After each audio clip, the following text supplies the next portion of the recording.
खैर देखो, हम लोग फ्लेक्सिबल बजट कर रहे थे, समझे। और फ्लेक्सिबल बजट जो भी चीजें फर्स्ट क्लास में क्लियर होती हैं, उसमें कुछ स्टूडेंट्स को कहीं ना कहीं कुछ ना कुछ डाउट रह ही जाता है, समझे। तो ये भी आप दिमाग में लेके नहीं चलोगे कि हम एक क्लास किए और पूरा का पूरा चीज हमको समझ में आ जाए। कुछ लोग प्रोफेशनल कोर्स से जुड़े हुए हैं और कुछ लोग जो हैं प्रैक्टिकल बात है, जैसे जो लोग प्रोफेशनल कोर्स से जुड़ा हुआ है, CMA, CA, CS, और वो बीकॉम के क्लास में है, तो उनका क्या होगा, कॉन्सेप्ट जल्दी क्लियर होगा, वो जल्दी कैच करेंगे, ओपिनियन भी अपना दे सकते हैं। लेकिन जो लोग सिर्फ स्पेशली बीकॉम के लिए बैठे हैं, तो उनका क्या है, थोड़ा बहुत डाउट फर्स्ट क्लास में क्या होता है, रहता है। तो अभी जैसे हम लोग फर्स्ट क्लास के बाद जब एक दो सम्स करते हैं ना, तो चीजें और थोड़ी क्लियर होती जाती हैं। और जैसे सुमित तुम नहीं थे फर्स्ट क्लास में, तो आप देखिएगा कि कैलकुलेशन किस तरीके से हो रहा है, कॉन्सेप्ट हम आपको फिर कभी समझा देंगे, ठीक है। अभी फ्लेक्सिबल बजट के अंदर में हम लोग बेसिकली करते क्या है, किसी एक पार्टिकुलर एक्टिविटी का सारा इंफॉर्मेशन दिया रहता है और उस इंफॉर्मेशन को लेकर हम लोग सेकेंड थर्ड एक्टिविटी का इंफॉर्मेशन फाइंड आउट करते हैं। Information in the sense total cost, cost per unit, ये सारी चीजें, ठीक है। तो अभी हम लोग एक सम्स देखेंगे और ये सम्स आपके एग्जाम CU BCom में आया हुआ है, लेकिन ये हमारा कैलकाटा यूनिवर्सिटी का नहीं, ये बैंगलोर यूनिवर्सिटी का सम्स है, ठीक है। तो हम लोग पहले देख लेते हैं कि सम्स को पढ़कर इंफॉर्मेशन क्या क्या दिया है, उसके बाद फिर हम लोग जाएंगे सॉल्यूशन में कि किस तरीके से प्रेजेंटेशन होगा। तो सम्स एक बार पढ़ के देख लेते हैं। पढ़ो, मेरे बिहाफ में कोई पढ़े। 35 हाँ, 34 नंबर पढ़िए, रिलायंस लिमिटेड, ठीक है। Reliance Limited has prepared a budget for the production of 1 lakh units of a product for a costing period as under. Okay, जो इंफॉर्मेशन दिया हुआ वो कितने यूनिट्स के लिए दिया हुआ है, 1 लाख यूनिट्स के लिए, क्लियर है।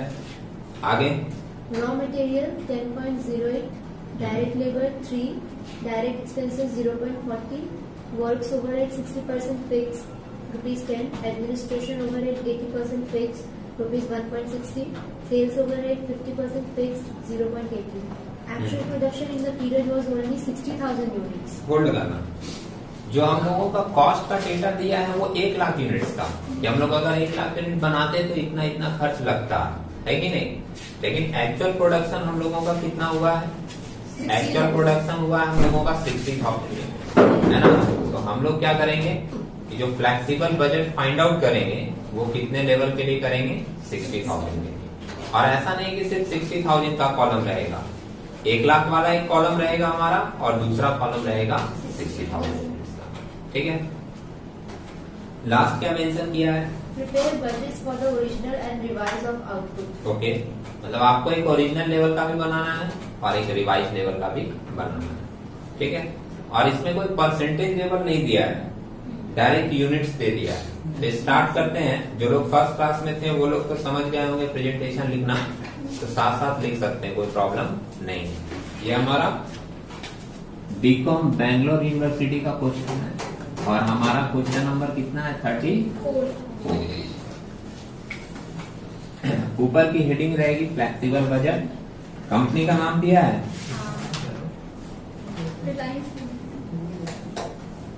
कंपनी का नाम है हमारा रिलायंस लिमिटेड।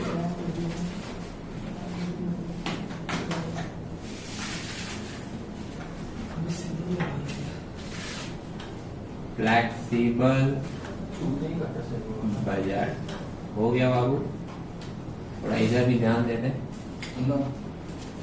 व्यक्तिगत बातें बाद में हो जाएंगी, है ना।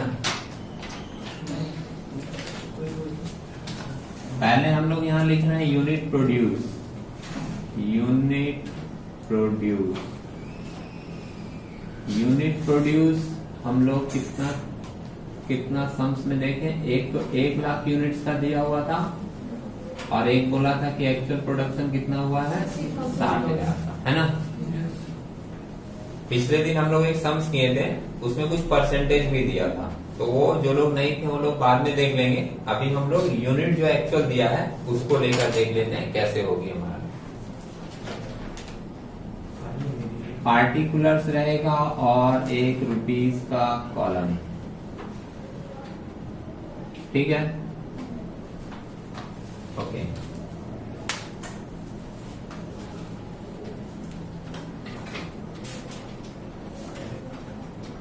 हम लोग हेडिंग वाइज करते हैं। सबसे पहले हम लोग लेते हैं वेरिएबल एक्सपेंसेस, है ना। वेरिएबल एक्सपेंसेस को हम लोग रनिंग कॉस्ट भी बोलते हैं। वेरिएबल एक्सपेंसेस को हम लोग रनिंग कॉस्ट भी बोलते हैं। वेरिएबल एक्सपेंसेस में क्या क्या आएगा, सम्स में से देख कर बताइए। Raw material, direct labour, direct expense, work overhead. बस एक एक करके लिखते हैं। रॉ मटेरियल, रॉ मटेरियल का कितना रुपए करके रेट दिया है? 10.8, है ना। 1,00,000 यूनिट से मल्टीप्लाई करोगे तो इसका कॉस्ट निकल जाएगा। 60,000 से मल्टीप्लाई करोगे तो उसका निकल जाएगा। तो 1,00,000 इंटू 10.08 है शायद, है ना। तो 10.08 करोगे तो 10,08,000 आएगा शायद, है ना। और दूसरे वाले का 6,00,000 4,800, 6,04,800। ठीक है, ओके। कैलकुलेशन 2-4 लोग करते रहेंगे, जिससे क्या है, एक से मिस्टेक हो तो दूसरा बता सके करेक्शन है।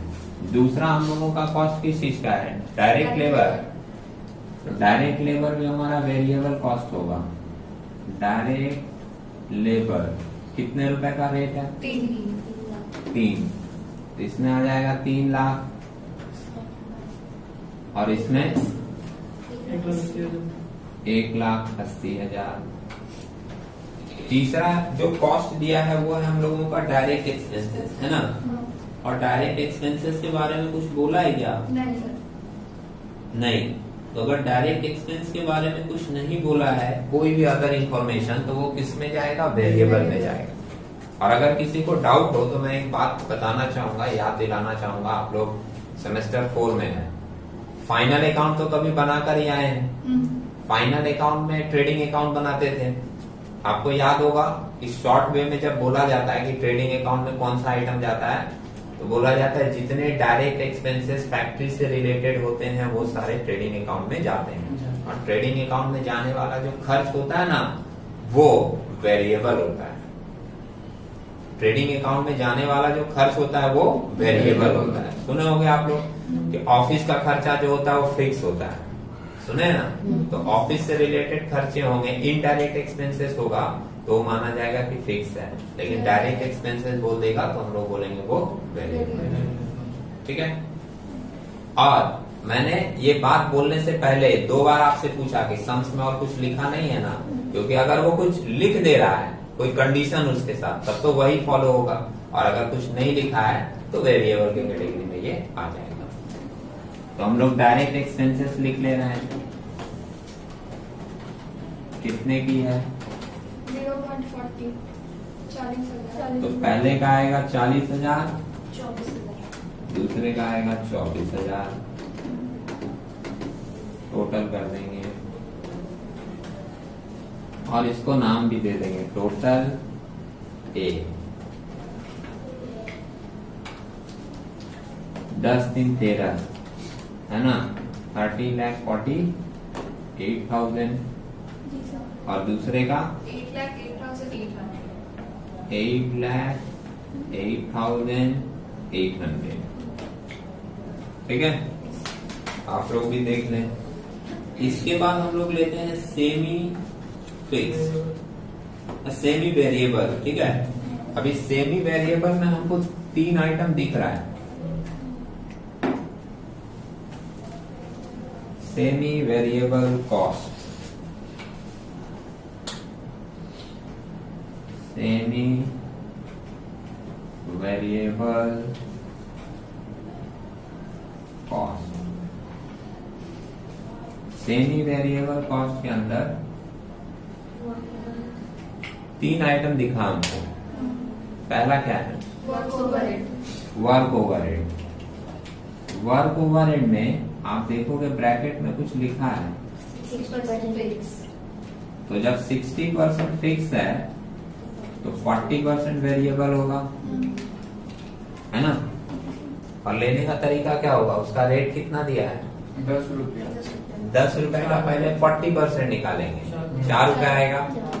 4 रुपया इंटू 1 लाख करेंगे, 4 लाख। फिर 4 रुपया इंटू 60,000 करेंगे,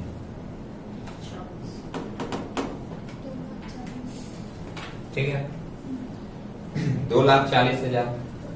ओके, उसके बाद सेकेंड आइटम क्या है, administration overhead. Administration overhead, administration overhead के ब्रैकेट में क्या लिखा है, 80% तो 20% वेरिएबल होगा। रेट कितना दिया है, 1 रुपया 60। 1 रुपया 60 पैसा का पहले 20% निकालेंगे तो आएगा वो 32 पैसा। 32 पैसा का मतलब है 0.32, है ना। अब 32 पैसे का 1 लाख से मल्टीप्लाई करेंगे तो 32,000 आएगा। और फिर उस 32 पैसे की 0.32 की 60,000 से मल्टीप्लाई करेंगे, 19,200, ठीक है। एडमिनिस्ट्रेशन ओवरहेड हो गया। इसके बाद तीसरा कौन सा था, सेलिंग ओवरहेड, है ना। सेलिंग ओवरहेड ब्रैकेट में क्या लिखा है इसके, 80% फिक्स। 80% फिक्स, 50। 50, तो 50% वेरिएबल होगा। रेट क्या दिया है, 0.80 का 50% निकालेंगे, 0.4, 0.4 इंटू 1 लाख, 40,000। फिर 0.4 इंटू 60,000, 24,000। तीन ही आइटम है ना, इसको भी टोटल कर दें। इसको हम लोग नाम दे देते हैं टोटल बी। टोटल कर सकते हो 4,72,000, 2,83,200। 2,83,200।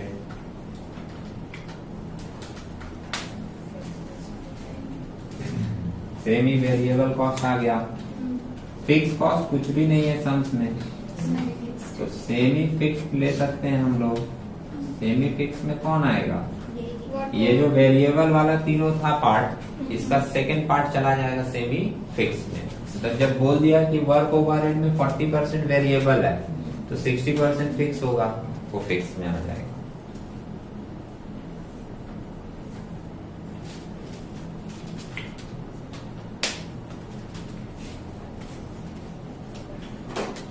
ये तो हम लोग लिख सकते हैं अब इसको फॉलो करके, है ना।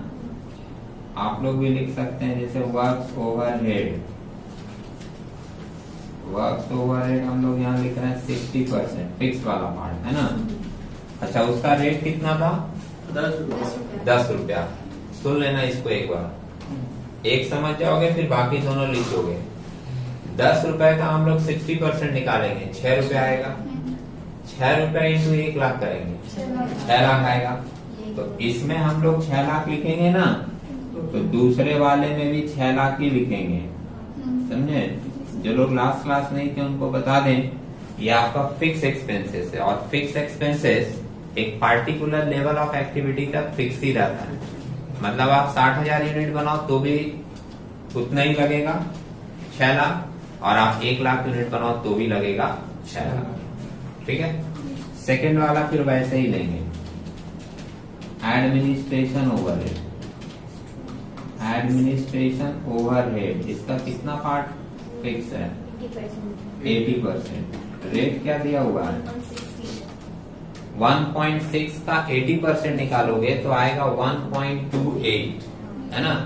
1.28 इंटू 1 लाख करेंगे, और 1.28 इंटू 60,000 करेंगे, है ना। कितना आएगा इसका,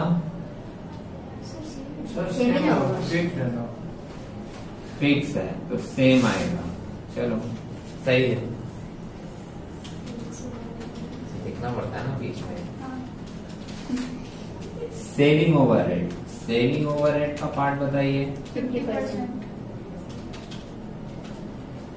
सेलिंग ओवरहेड 50%, कितना रेट दिया था? 40,000। 40। मतलब 80 पैसा दिया था, उसका 50% आया 40 पैसा। 40 पैसा इंटू 1 लाख करेंगे तो कितना आएगा? 40,000। और दूसरे वाले में भी रहेगा कितना? 40,000। टोटल कर दे भाई। 7,68,000। 7,68,000 आ रहा है टोटल दोनों का, और इसको हम लोग नाम देंगे टोटल सी। अभी टोटल कॉस्ट निकाल दें तो टोटल कॉस्ट इक्वल कैसे निकलेगा? ए प्लस बी प्लस सी। अब ए प्लस बी प्लस सी जोड़ दें आप लोग और जोड़कर बताएं कितना आ रहा है। 25,88,000। फर्स्ट वाले का हाँ, कितना? 25 और 86 88 68 88, हाँ 88 25,88,000। ठीक है, और दूसरे वाले का बताइए। 18,60,000। 18,60,000 हाँ, है ना? हाँ। आप लोग भी देख रहे हैं ये टोटल कॉस्ट आ गया। आप जो नहीं थे लास्ट क्लास, अगर मान लो आपके सम्स में एक ऐसा कॉस्ट होता जो पूरा फिक्स होता तो हम लोगों का एक और कॉलम बन जाता, टोटल सी के बाद एक टोटल डी भी होता, उसमें पूरा फिक्स कॉस्ट रहता। तो जब हम लोग टोटल कॉस्ट निकालते हैं तो A plus B plus C plus D कर देते हैं, सिंपल है। और यहां तक करने के बाद एक और चीज आप निकाल के नीचे दिखाओगे, क्या? Cost per unit. ये तो हमारा टोटल कॉस्ट निकला है ना, एक यूनिट पे कितना कॉस्ट पड़ेगा, तो वो हम लोग कैसे निकालेंगे? बहुत ही सिंपल है। मेरे पास जगह यहाँ नहीं है, आपको दिख भी नहीं सकता है, मैं बोलता हूँ आप लिख लीजिएगा। कैसे लिखेंगे? कॉस्ट पर यूनिट, फॉर्मूला क्या रहेगा? Total cost divided by unit produced. ठीक है, तो आप यहाँ क्या लिखेंगे? Cost per unit, last line लिखेंगे कॉस्ट पर यूनिट इक्वल्स देकर फॉर्मूला क्या लिख देंगे? Total cost divided by unit produce, divided by unit produce. ठीक है,